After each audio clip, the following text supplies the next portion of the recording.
എനിക്കിപ്പോൾ മലയാളത്തിൽ ഏറ്റവും ഇഷ്ടപ്പെട്ട വാക്ക് ഏതാണെന്ന് ചോദിച്ചാൽ ഞാൻ പറയും അത് പ്രതീക്ഷയാണെന്ന്. മുഖ്യമന്ത്രിയുടെ ദുരിതാശ്വാസ നിധിയിലേക്ക് പൈസ വന്ന വഴികൾ ഞാൻ നോക്കി.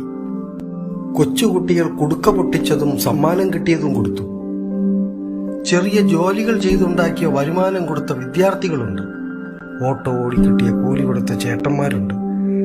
പെൻഷൻ കിട്ടിയ കാശ് കൊടുത്തവരുണ്ട്. ആഘോഷങ്ങൾക്ക് വേണ്ടി വെച്ചിരുന്ന കാശ് കൊടുത്തവരുമുണ്ട്. 1 രൂപ മുഖ്യമന്ത്രിയുടെ ദുരിതാശ്വാസ നിധിയിലേക്ക് ഇടാമോ എന്ന് 500 പേരോട് ചോദിച്ച് ചെയ്യിച്ചവരുണ്ട്. ഇവരെല്ലാം ഇത് ചെയ്തത് ഒരു കാരണം കൊണ്ടാണ്: പ്രതീക്ഷ. നമുക്കൊന്നിച്ചിനിയും മുന്നോട്ട് പോകണമെന്ന പ്രതീക്ഷയാണ്. നമ്മൾ മലയാളികൾ പ്രതീക്ഷയുള്ള മനുഷ്യരാണ്. അതുകൊണ്ടാണ് നിപ്പയും പ്രളയവും എല്ലാം കഴിഞ്ഞും നമ്മൾ മുന്നോട്ട് പോകുന്നത്. ഈ പ്രതീക്ഷ ഒരു ചക്രമാണ്.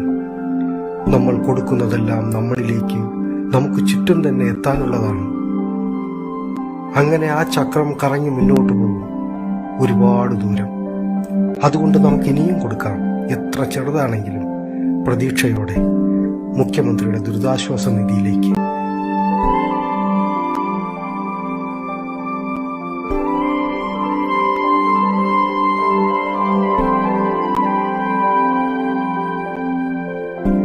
അതെ, എനിക്ക് ഏറ്റവും ഇഷ്ടമുള്ള മലയാളം വാക്ക് പ്രതീക്ഷയാണ്.